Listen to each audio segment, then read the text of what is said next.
Welcome back to Fund Your Future with DRS. Now, a common question that we get at DRS is members wanting to know, is my pension benefit taxed? And the short answer is yes, it is taxed, but there are a lot fewer deductions taken out once you retire.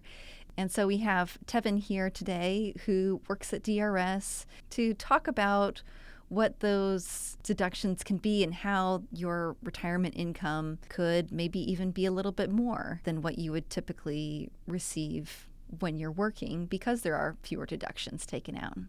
Welcome, Tevin. I mean, it seems like a fairly common topic that people bring up because when we pull estimates, when we give our members their numbers, sometimes people are shocked to find out, this is maybe $2,000 less than maybe what I'm used to receiving as a source of, let's call it gross wages.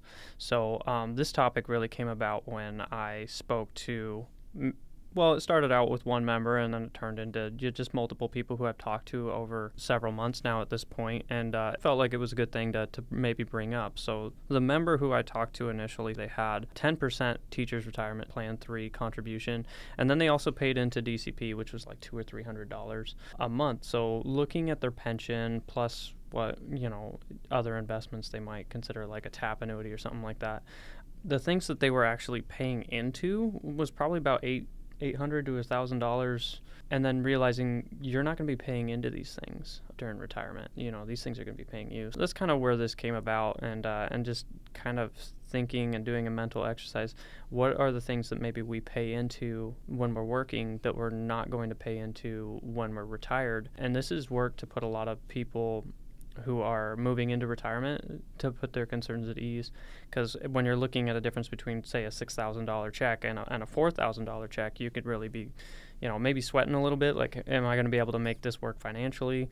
And then just being able to put the retirees' minds at ease in terms of their total income, without making a drastic life change. Yeah, I know, Jenny, we've talked on an earlier episode about looking at your pay stub, and a lot of people don't do that because you get direct deposit, and you're not thinking about what's coming out of your check. And I think, Tevin, the example you gave of a teacher or somebody who's in Plan 3 and they have a contribution rate of 10% coming out of their check, that just lowers their income right off the top. And it's same with Social Security contributions and Medicare contributions, and paid family medical leave is new in the state, and the long-term disability. And there are all these things that come out of your check while you're actively working. I really like the way you said that, Tevin, that you're not paying into them when you're retired. Oftentimes they're paying you, or they're taking care of you.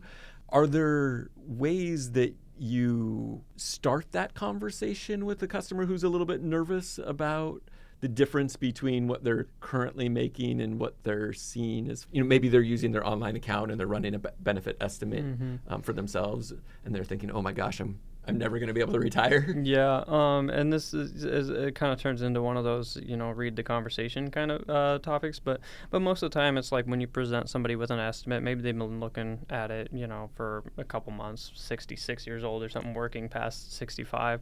They just don't feel like they could do it, or you could sense that they're a little nervous about it because they know what they bring home every day. And a lot of times as a state employee, we look at our check and we go, well, the gross wage says it's this, but this is what I actually get, but we're paying into Social Security. And then what are your additional sources of income as well? Most people receive this pension in addition to Social Security, and then maybe even a prior 401k from another employer. In retirement, you're most likely going to have multiple sources of income as opposed to just getting your job. But your job right now, while you're working, the take-home pay could be pretty similar. If your gross wages are lower, then you're generally in a lower tax bracket as well.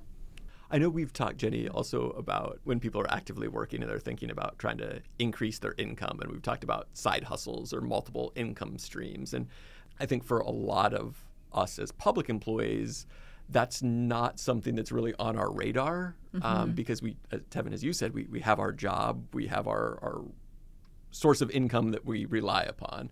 And in retirement, you're really thinking about piecing all of those sources together. It's not really an intuitive leap for people to make when they just think, oh, I've got my pension check. And it's not, Tevin is telling me on the phone, it's not going to be as big as the check I'm currently receiving. And I wonder how that makes people feel, how they need to piece all those different parts together. Yeah, and obviously at DRS we're not experts in Social Security by no means, but we can definitely bring up the website and see news articles and stuff. And I think that the average Social Security income is somewhere between like $900 and $1,500. Yeah.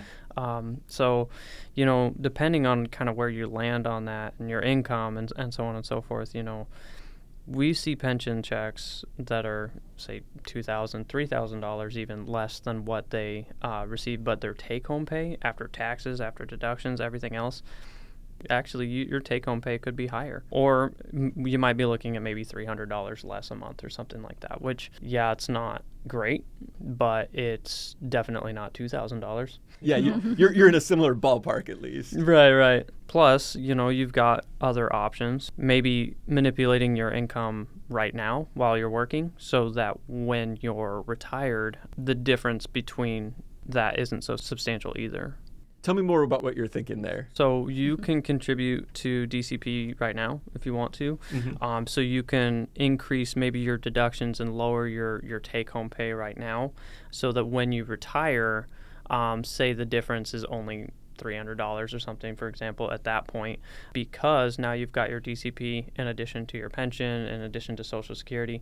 Maybe it's another thing that you're paying into, but it's an investment just like your retirement. Yeah. I've never thought about marketing DCP this way, but I really like what you're saying is like get used to living on less. Maybe that's not like a really like strong marketing campaign for DCP, but on some level, I think it does make sense. We all, as humans, adjust to whatever money is coming into our bank accounts.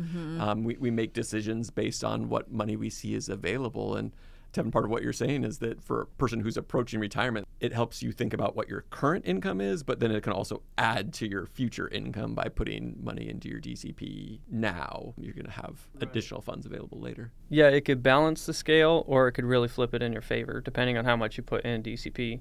Because all of the retirements that I've seen where people are getting paid, let's say, way more than what they're, receiving in their working career, these are people who have, they've done everything that they can financially to contribute to DCP. DCP has always been a good solution for people who want to make, let's say, more in retirement than what they're receiving as a working profession. And other investments, that we don't know about, obviously, but the ones that I've seen specifically, these are the ones they've done what they can while they were working. I was also thinking about our Plan 3 folks who might have chosen when they started work to contribute more than the minimum of 5%, who might be contributing 10% or 15% of their salary into their retirement accounts, kind of in a similar way to DCP. Their current income as an active employee is just 85% of their gross, of their total income, but their pension is going to be based on what their gross income. So that's another way you're kind of lowering what your current lifestyle is or your current what currently is available to you, but you're having more available in the future. And as you were saying, the folks who contribute a lot to DCP oftentimes will end up with more in retirement. I feel like I've seen similar things for Plan 3 members who are contributing at 15% for 30 or 40 years. That really adds up over time with that money in an investment account. And then they have a lot of additional options. They could retire early. They could purchase an annuity. But there are lots of options for people to think about. Compare what their current income is to what their retirement income is going to be or projected to be, I guess. Right, and those annuity options, they're fantastic for increasing your pension benefit. Obviously, retirement specialists can assist you in helping you figure out about how much that's going to be, but those annuities, not only do they increase your pension, but the cost of living adjustments are percentage based. So the higher your pension, the higher your COLAs. And so if we're concerned about maybe the difference of our income, sometimes the COLA factors play a big role. So using DCP to increase your COLAs, it's not a linear graph. It's there's a growth curve there because it's percentage based as well.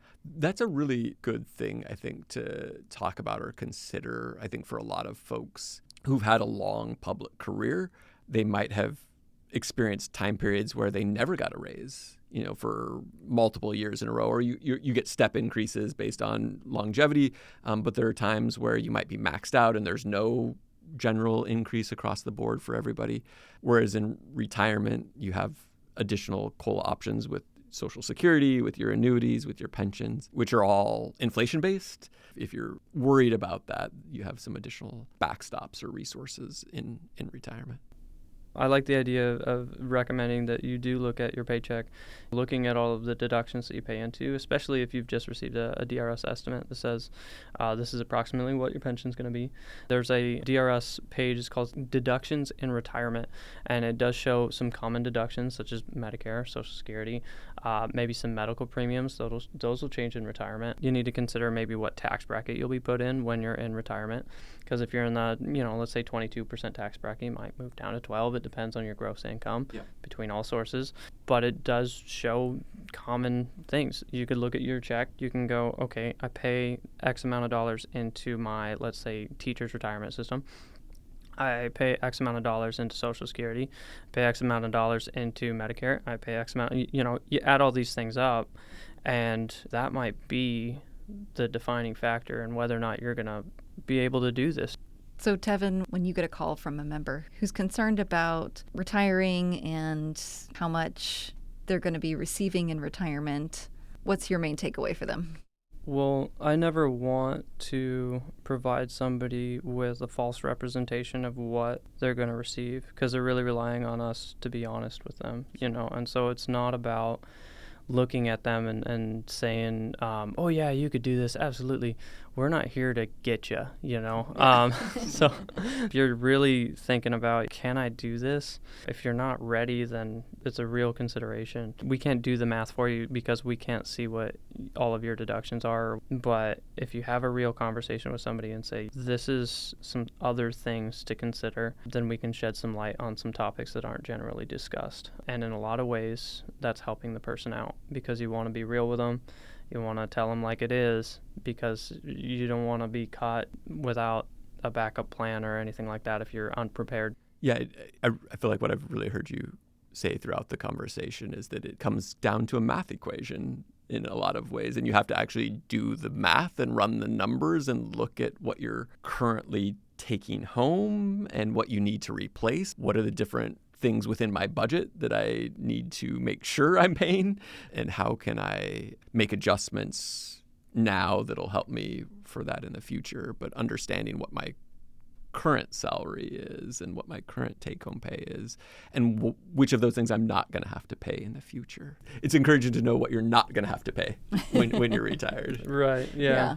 Versus looking at your check and going, oh my gosh, look at all these taxes. Yeah, exactly. Yeah, always got to pay that. But at least there are less deductions when you're in retirement. Yeah. All right. Thanks, Tevin. Yeah, thank you very much. Thanks for listening, and now we'd love to hear from you. What topics would you like to hear about? What questions do you have for us? Send an email to drs.podcasts@drs.wa.gov. That's drspodcasts@drs.wa.gov. The Department of Retirement Systems provides this podcast as a public service, but it's neither a legal interpretation nor a statement of DRS policy. References to any specific product or entity do not constitute an endorsement or recommendation.